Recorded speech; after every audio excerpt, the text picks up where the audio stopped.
Part 1 के video में हमने कॉलर की ड्राफ्टिंग, पैटर्न ड्राफ्टिंग, स्टैंड के साथ और बिना स्टैंड के साथ कॉलर की ड्राफ्टिंग देखी थी।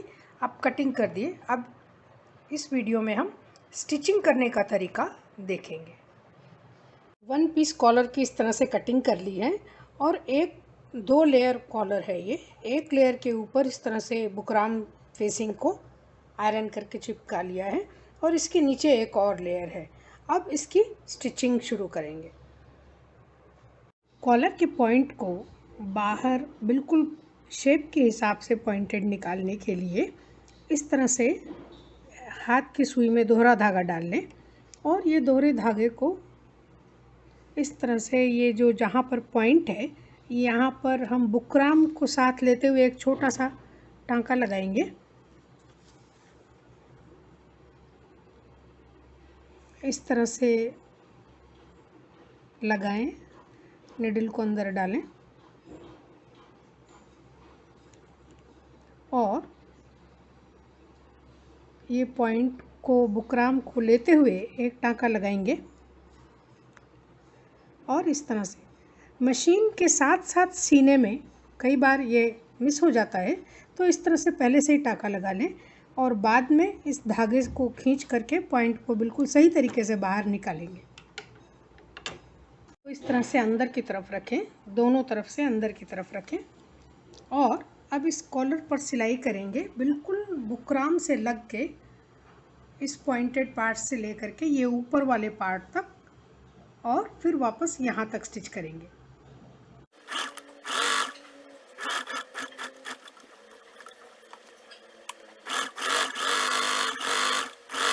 कॉलर के पॉइंटेड पार्ट को इस तरह से कट लगाएंगे और फिर इसको टर्न करेंगे। पूरा कॉलर टर्न कर दिया है। अब ये जो पॉइंटेड पार्ट है जहाँ पर हमने धागा लगाया था वहाँ पर हम इस तरह से पुल कर देंगे अच्छी तरह, तो ये पॉइंट बिल्कुल बाहर आ जाएगा। ये देखिए बहुत अच्छी तरह से बाहर आ जाता है और इस तरफ भी कॉलर के ये पॉइंटेड हिस्सा बाहर आ जाएगा। आसानी से निकाल सकते हैं क्योंकि एक तरफ नॉट है और नॉट वाले हिस्से से इस तरह से धागे को बाहर निकाल लें। कॉलर पे जैसे हमने रॉन्ग साइड से सिलाई की थी उसी तरह से शेप से टॉप पर स्टिच करेंगे। एज से 1/4 इंच फुट फॉलो करके सिलाई लगाएंगे बिल्कुल शेप के हिसाब से पूरे कॉलर पर। एक चीज़ बताना चाहूँगी, यहाँ पर कॉलर की रॉन्ग साइड से भी सिलाई हमने ये 1/4 इंच जो एक्स्ट्रा कपड़ा है इसको छोड़ कर की है और अभी टॉप की सिलाई भी हम यहीं से शुरू करेंगे।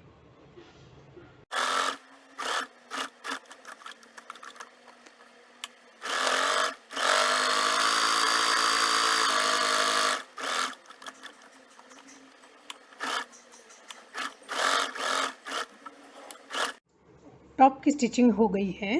अब कॉलर पर जहाँ पर फेसिंग बुकराम चिपका हुआ है वो पार्ट में एक लेयर कॉलर को इस तरह से मोड़ देंगे और सिलाई लगाएंगे। केवल इस पार्ट पर, ऊपर वाले पार्ट को खुला रखेंगे।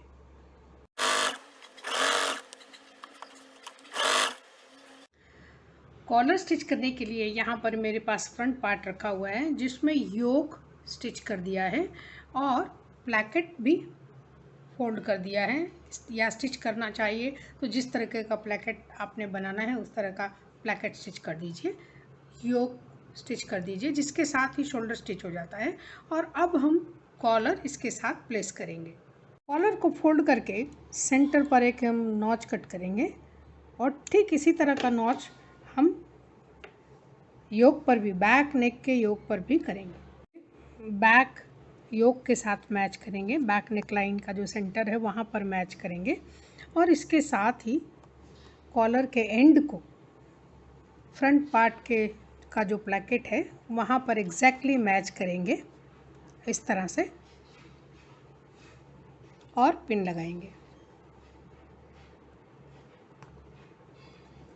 और अब कॉलर का बाकी का पार्ट नेकलाइन के साथ मैच करके पिन करेंगे और ठीक इसी तरह इस तरफ भी मैच करेंगे नेकलाइन और कॉलर और पिन लगाएंगे। नेकलाइन के साथ मैच करके पिन लगा दिया है।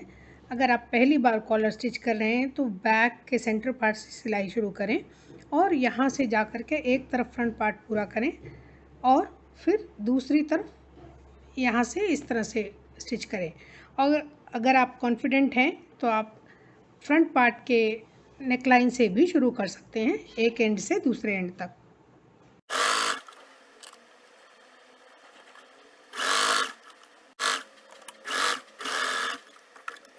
सीम लाइन को अच्छे से प्रेस कर देंगे, आयरन भी कर सकते हैं, आयरन करेंगे तो अच्छी तरह से ये बैठ जाएगा कॉलर।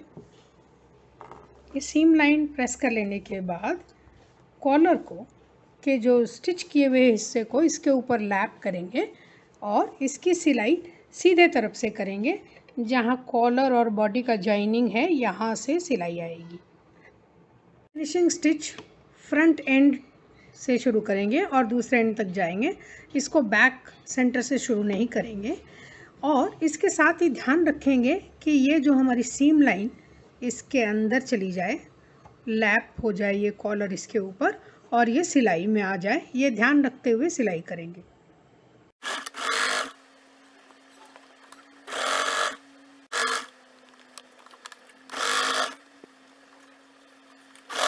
वन पीस कॉलर की स्टिचिंग हो गई है और फिनिश होने के बाद कॉलर इस तरह से दिखाई देगा। तो बहुत ही आसान है वन पीस कॉलर स्टिच करना। कर सकते हैं प्रैक्टिस। कोई प्रॉब्लम आए तो, कोई क्वेश्चन हो तो आप मुझे ज़रूर पूछ सकते हैं। स्टैंड के साथ कॉलर लगाने के लिए भी कॉलर इसी तरह से तैयार कर लें जैसे कि हमने वन पीस कॉलर तैयार की। केवल ये जो नीचे हम फोल्ड करके स्टिच कर रहे थे वो ना करें, केवल इसी तरह से टॉप स्टिच लगाकर छोड़ दें। फोल्ड करके उसके सेंटर पार्ट पे एक नॉच कट करें इस तरह से। कॉलर के स्टैंड के लिए आपको अगर याद होगा तो ड्राफ्टिंग पार्ट 1 में हमने एक तरफ 1/4 इंच का निशान लगाया था और एक बार 1/2 इंच का लगाया था।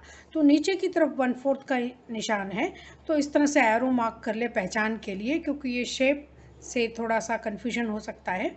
तो ये इस तरह से एरो लगा दे तो ये नीचे 1/4 इंच का निशान है और ऊपर 1/2 इंच का निशान है। 1/4 इंच वाले शेप की तरफ नीचे की तरफ इस तरह से फोल्ड कर लें और यहाँ पर भी हम एक नॉच मार्क कट करेंगे कॉलर के स्टैंड के लिए, और स्टैंड के दोनों पार्ट पर करेंगे। स्टैंड के लिए भी 2 पार्ट हैं तो इस पर भी हम इसी तरह से नॉच मार्क करेंगे। अब स्टैंड और कॉलर के नॉच मार्क को मैच करेंगे। यहाँ पर जो स्टैंड है ये फेसिंग वाला पार्ट है, तो ये हम कॉलर के सेंटर पर मैच करते हैं। कॉलर के भी इसी पार्ट पे फेसिंग लगी हुई है, तो ये मैं दिखाना चाहूँगी। ये कॉलर के भी इसी पार्ट पर फेसिंग लगी है और ये फेसिंग वाला स्टैंड का पार्ट ही मैच करेंगे।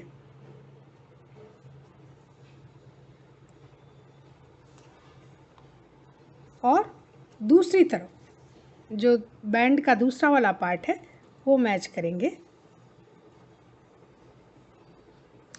ये रॉन्ग साइड है बैंड का, तो इस तरह से ये सारे नॉचेस मैच कर लेंगे,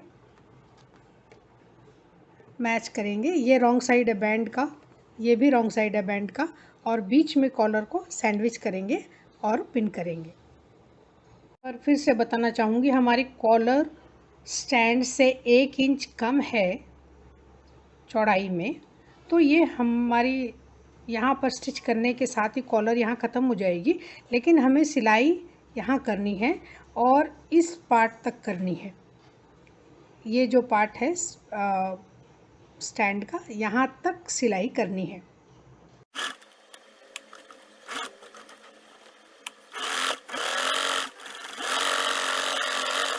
अब स्टैंड के यहाँ पर हम छोटे नॉच कट कर देंगे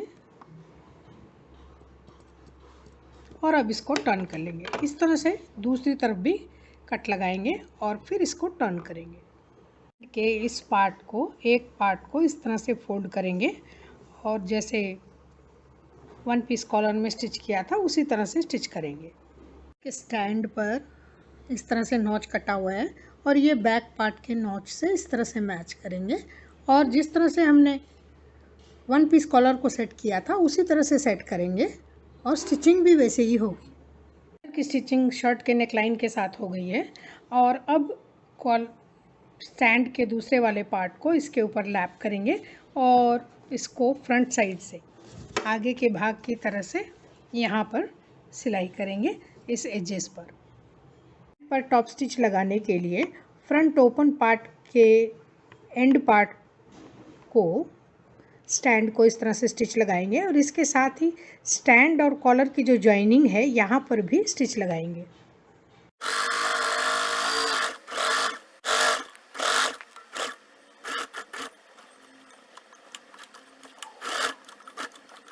स्टैंड के साथ कॉलर की स्टिचिंग पूरी हो गई है। ये इस तरह से बन के तैयार हो गई है कॉलर।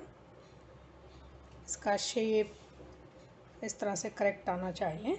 कभी कभी कॉलर के बिल्कुल एज पे इस तरह से छोटे छोटे बटन्स भी स्टिच कर दिए जाते हैं, तो ये कॉलर पर इस तरह से बटन भी स्टिच कर सकते हैं।